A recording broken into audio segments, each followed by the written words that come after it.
Right, so let me introduce myself to you. This is my first time to introduce myself. Right, I'm a cell biologist who has fallen in love very much with plants since very, very young. I used to go around my neighborhood to look for various kinds of plants for medicinal purpose. And the job is given by my grandmother and parents. So that's why I fall in love with plants. So as I grew up, my interest in plants is always stick to my mind. So I pursue my degree in biotech and looking at plants again. Never give up my hope and my dream, you see. So I continue with my postdoc again, so never let go myself away from plants. So I study plant chemistry and so on and so forth. And the focus area is on cancer cells. That's why I'm a cell biologist here. So for the past 17 years, I work very hard on this area, meaning that looking at the active component of plants and see whether they have this medicinal property or not, focus on cancer. And with the hard work that I've done for the past 17 years, not too bad, my hours, I have few active compounds which show very active against cancer. And we work very deep into it to look at the mechanism of action using the latest platform, for example, like genomics, proteomics, metabolomics, and so on and so forth, to elucidate the pathway that's regulated by all these active compounds. And not having with that, my dream is keep on increase and widen. So I'm not only focused on the local herbs, I also work on traditional Chinese medicines. I think this is because the influence by my maternal grandfather, he was the Chinese physician and passed down a lot of these so-called secrets. And I studied the herbs that he used to treat cancer patients. And it works, and it really shows an anti-cancer effect. And therefore today I would like to share with all of you a little bit of knowledge on cancer as well as the research that I have gone through so far.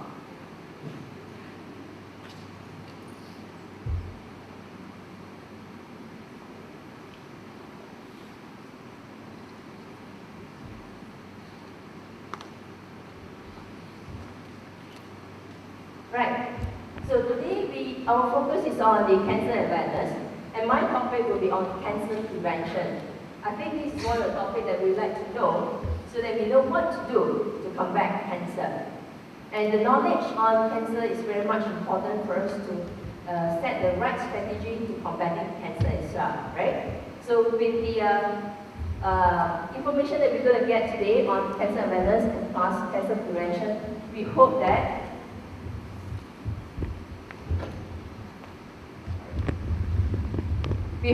to reduce the incidence of cancer as much as possible. And we don't want to see the figures 1 in 10, 1 in 4 in future. We want to see, if possible, we want to reduce all these incidents or death and to the figure of 0, if we could. Yeah? That's our hope, because we don't want to see a lot of people suffering.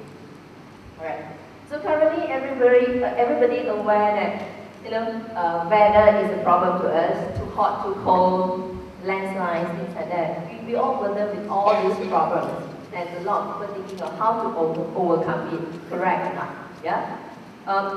Not forgetting, the work on cancer is still carried on. Yeah? The problem that we had, just now I mentioned, there is global warming problem. We also do have global problem on combating cancer. The war on cancer is keep on going and going. And the concept of the war on cancer is actually by President of Nixon, the US President. He mentioned that we would like, at that point, he mentioned that we need to fight cancer and bring incidence down to 0, which is about 40 years ago. And the effort is still carried on and carried on. With all of us here sitting here, we are actually trying to fight cancer. Because I'm pretty sure that one of the members of our family may or had cancer before. My family, we have several of them actually have the cancer, and my father was actually a cancer survivor. I walked on with him many years ago. Alright. So as I mentioned just now, we will fight cancer again and again, and don't know when, but here on the report from this magazine, Fortune, in 2009, they mentioned that we're going to fight cancer as a disease for the next 50 to 100 years. That was the point that they made in 2009. Will this figure reduce or increase? We are not sure. Because cancer is really a tough disease that we can actually overcome it. Right. Why I mentioned that? It is because of the history of the research and also the report that we've gotten so far tell us that the journey towards achieving the goal to overcome cancer, it is very hard and difficult. It is because in between we have this detour and also roadblocks. What are the things that are happening? What are the detours and also roadblocks that we have faced? So here I would like to highlight 3 points which causing us have to detour all the time and find a new way to combating cancer. So these are 3 things that I would like to highlight today. One of the point is cancer formations or carcinogenesis take very, very long time. A normal cell, once being transformed, may take up to 20, 30 years, 40 years to form cancer. So the journey is too long. So that is the difficulty for us to combat cancer, to totally kill the disease.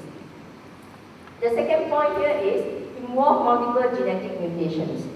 So as we learned from Dr. Manisha's previous talk, there are so many factors that can cause cancer, but eventually it goes to the genetic level. All these factors will cause genetic mutation and transform normal cell into abnormal cell and eventually become cancer cell. So there is multiple mutations. And that is the strategy that we have to put in so that we can actually target the right point at the right time.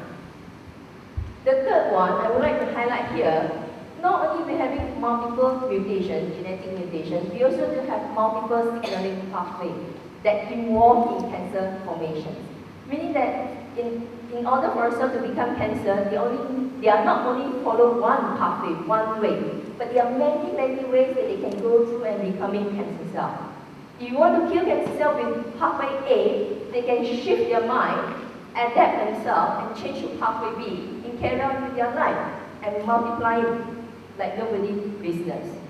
So that is why I always mention cancer is a smart cell, smarter than us. So we have to work very hard to overcome them, get intelligence, so that we can kill them. So that is the multiple signaling pathway. And what I would like to add on here is, with current research, we realize that system biology will be the next big issue for us to tackle all diseases, because they involve many systems in the body, our body, which is our organ, things like that. So system biology is the next huge topic for discussion and also for cancer research. So these are 3 main points as why we cannot combat cancer easily. So again, what is cancer? We also learned from Dr. Manisha what is cancer.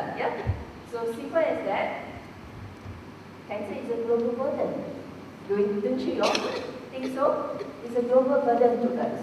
It's a burden to me, it's a burden to you. It's a burden to everybody. Once a family having cancer, the whole family will be under stress. I still remember and still recall my family members, all of them under stress when my father diagnosed to have cancer.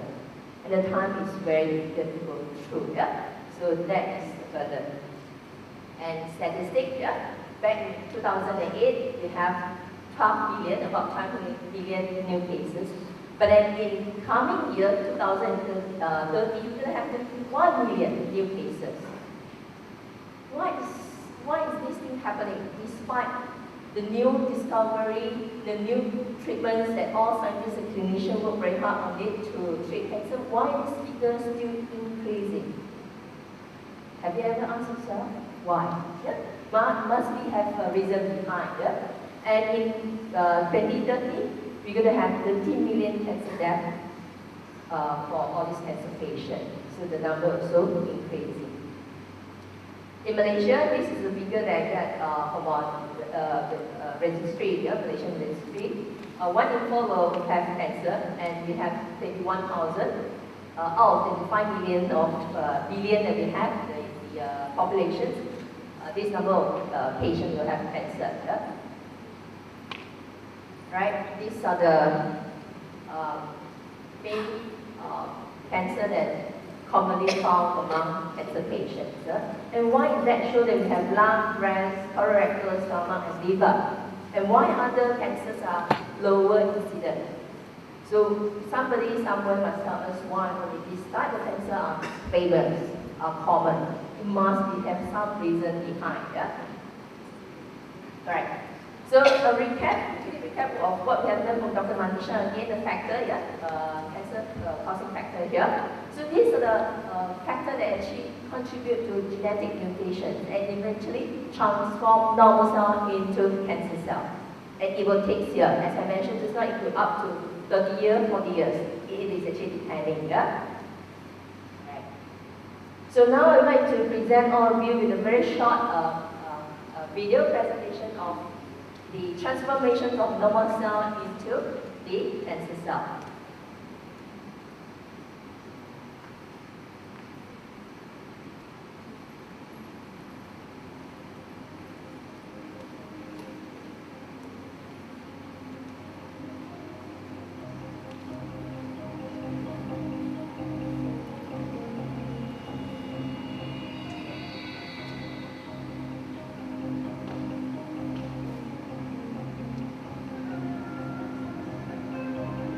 So this is a cell that went through transformations due to genetic mutation.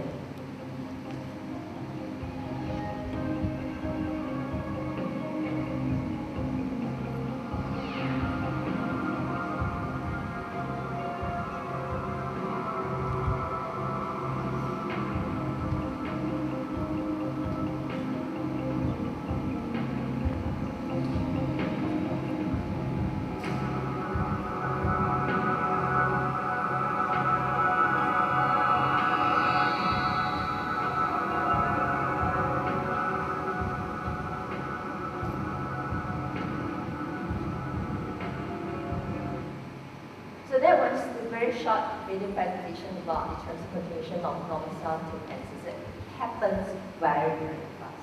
The multiplication of cells happens very fast, within a day. Yeah?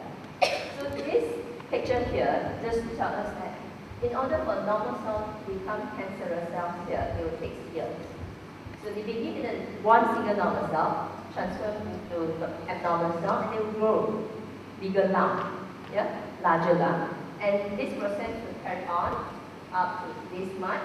And from this population of abnormal cells, one of it will turn into cancerous cells. And from that cancerous cells, they will start multiplying very, very fast here until they will invade the surrounding area and they will try to penetrate through bloodstream so that they can migrate to other parts of the body and begin their territory again. Yeah, their secondary cancer. So from here until here will take years. Again, I'm going to give you a short video presentation on the cancer cell proliferation as compared to normal cell. Which one is faster?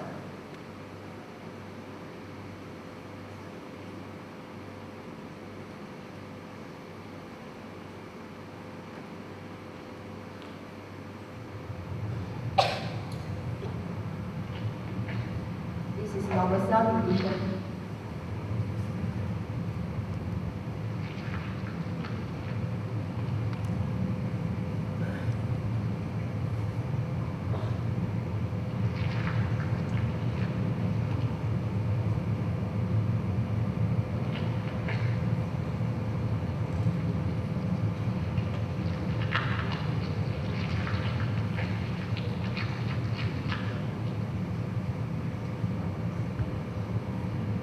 And this is cancerous cell proliferation.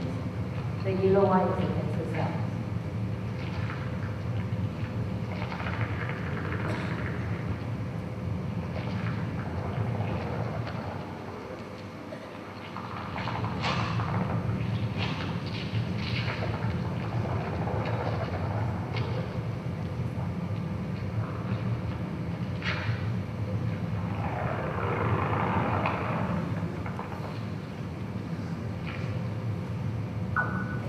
Comparison between normal cell and cancer cell division. Day 1.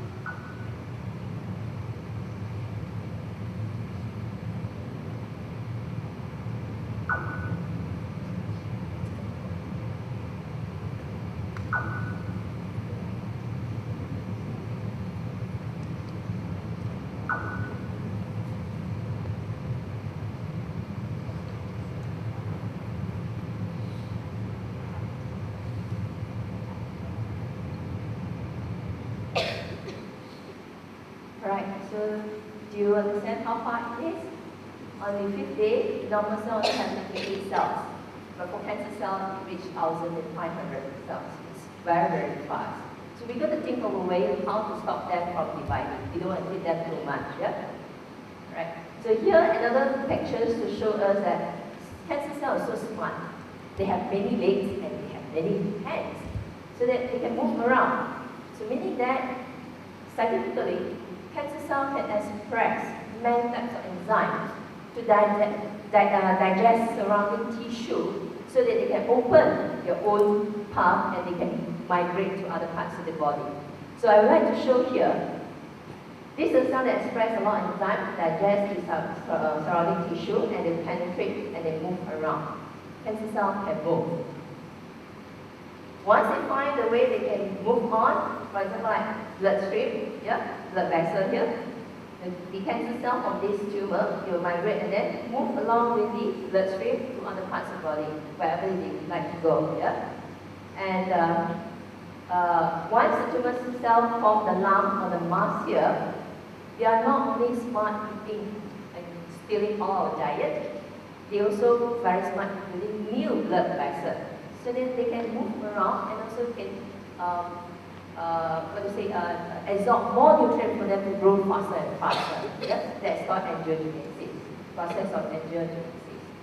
Again, another video presentation to tell us how fast the cancer cell can move around. Spread of tumors to distant locations is of great importance in cancer. About 90% of the deaths due to cancer involve tumors that have spread around the body. The movement of tumor cells to other parts of the body is known as metastasis. Metastasis is a complex process during which cancer cells break off of the original or primary tumor and move through the body.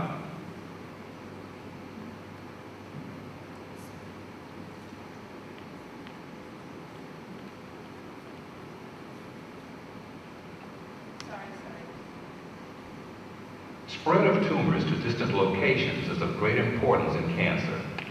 About 90% of the deaths due to cancer involve tumors that have spread around the body. The movement of tumor cells to other parts of the body is known as metastasis. Metastasis is a complex process during which cancer cells break off of the original or primary tumor and move through the body to form tumors at new locations. From the point of view of a cancer cell, this is a dangerous and often unsuccessful process. A trip through the body is full of hazards that cause the death of most cells that begin the journey, even tough cancer cells.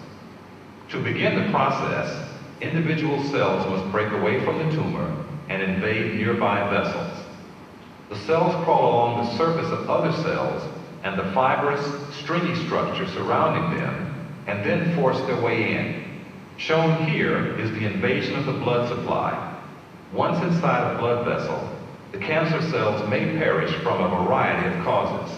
Some cells die simply because they are unable to survive floating around in the bloodstream.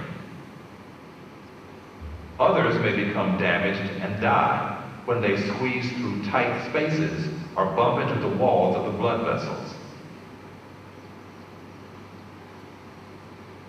Still, other migrating cells may be recognized and destroyed by cells of the immune system.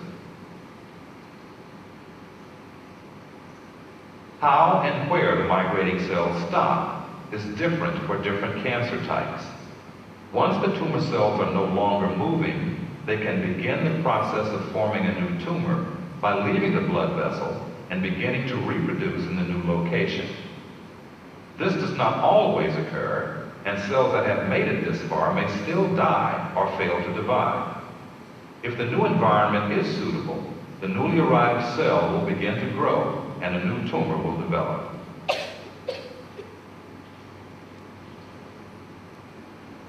Right, so that is a little bit on the introductions on cancer and what is cancer. Now I'd like to focus more on research on cancer. Yeah? So let us understand that scientists begin to understand what is cancer back then in 1713. They discovered the breast cancer in 300 years ago. That is the first time they record this. And followed in 18,090, they regard cancer as a genetic disease, which I mentioned just now, all this caused by genetic mutation. And in 1971, they started to understand that tumor suppressor genes that actually involved in regulating all these tumor formations. If you have strong tumor suppression genes, then the genes can help us to actually inhibit cancer formations. Yeah? So that is one of the famous ones, which called P53, which you have seen just now in the video presentation, P53. And research moved on, and in 1976, scientists start to realize that we can actually use chemical to stop cancer formation as well. Chemical can come from natural plant resources or any natural resources, chemical synthesis and things like that, yeah, to stop cancer or to cure cancer. And this will field what we call as cancer chemoprevention. And again, because we have the latest technology in cancer research and molecular biology, so scientists start to report that we should kill cancer through targeted cancer therapy, meaning that we understand which pathway or which genes that actually cause the cancer, and then we target that and kill cancer. That's called targeted cancer therapy. And in 2003, human genome on this, and also the cancer genome project been released, and we understand that many cancer actually happen due to genetic mutation and so on and so forth. They are many genetic related, yeah, causing cancer. Yeah? That is the one that so far scientists report, yeah, from the beginning until 2010. These are the milestones for cancer research, and the move still carry on. Hopefully that we can find the right target, the right strategy to kill cancer. Alright, so here today I would like to focus on cancer prevention, which is my field study. It's one of the focus in cancer research. Why is that so? Because I mentioned just now, from a normal cell to become malignant cell, they have to go through many years, and also this is a process they have to initiate it to become abnormal cell, and eventually go through process of promotion to become malignant cell. So the target for cancer prevention is actually aimed at this area here. We're going to have the cancer prevention, because at this point here, the cancer cell can be reverted back to normal cell. And at this point, we also can kill cancer cells. So this is the beauty of the time or the durations of cancer formations. Yeah? During this point here, during the promotion or initiated stage, we can actually divert the cell go back to normal cell. That's why we want to focus here. Once they pass this point, they will go into the malignant cell. So that particular point, we can only think of certain strategy to treat cancer cell. Yeah, that's the focus. So that's why I'm highlighting here. For early detection, screening should be performed at early stage to detect abnormal cell. Then subsequently, we will work on prevention so that we can prevent carcinogenesis to be happen. And last one, more on the treatment, which is a later stage. Yeah? We focus on treatment. Right, so cancer prevention research, yeah? What is that? Here is in 2008, the very famous Planta Medical Journal reported that the promising of novel approach of using cancer chemoprevention to combat cancer. And what is that? Yeah? So as I mentioned previously in my slide also, in 1960, by Dr. Lee Blankenberg, he is the father of cancer chemoprevention research. He's the one that started to promote using natural product and chemical to fight cancer. Yeah. So the work is still carry on. It's still since then we discover and find many active components which can kill cancer. And again, cancer chemoprevention is a cancer preventive strategy to inhibit, to stop, to delay. Yeah. Don't let cancer cells go so fast, and reverse carcinogenesis process. So these are the phytochemicals that has been found by scientists to show their effectiveness against cancer. And look at all these plants. I'm sure that all of us know all these, right? You know what is grape, you know what is honey, garlic. So all these fruits and vegetables containing phytochemicals that have anti-cancer effect. If every day we consume all this, I'm sure that we are actually very, very healthy. Yeah? And all these chemicals that are extracted from all these fruits, vegetables, or herbs, they actually target at all these cancer pathway. As I mentioned just now, many cancer signaling pathway, right? So these are pathways they are actually targeting at to kill the cancer. Here I would like to show you, this is part of my herbal plants that have been screened for anti-cancer, and all these, they have anti-cancer property, they have anti-component inside. So this is only the few of more than 100 herbal plants that I have screened in International Malaysia the past 6 years. I collected more than 100 plants that have anti-cancer property, and this is a famous one, yeah, that have this effect. I'm sure all of you know all this plant, right? You've seen this, correct now? Your neighborhood or you yourself also have it. I would like to highlight this plant, kerbau, bunga kerbau. We thought it's normal plant, but has anti-cancer component, and we managed to isolate the pure compound, and it is very active, and we currently work on the mechanism. And this is another one, tuber. It's a very rare tuber and consumed a lot by our Malay friends, not many among Chinese. It's called wheat baby. Yeah. So you also have the component. Yeah. So this is the methylene acid isolated by myself here from this tuber, and we work on the projects for many years. And besides this tuber, this methylene acid also can be extracted from these various sources from the European country. And the work that we have done, we have published on international journals on the regulating factor on the pathway by this compound in the 4 papers here. And subsequently, we proceed to look at more and wider effect of this compound, and we're using genomic platform to review what are the types or what are the pathways that can be regulated by muscarinic acid using genomic platform or technology. Look at the various global genes expression, and we found that this particular compound can regulate all these pathways in Raju cell, lymphoma cell. So we are very excited with this work here. So my work doesn't stop at local herbal plants. I also move on by using traditional Chinese medicine, which I'm using my grandfather's prescriptions to work on anti-cancer property using the latest technology of genomic analysis.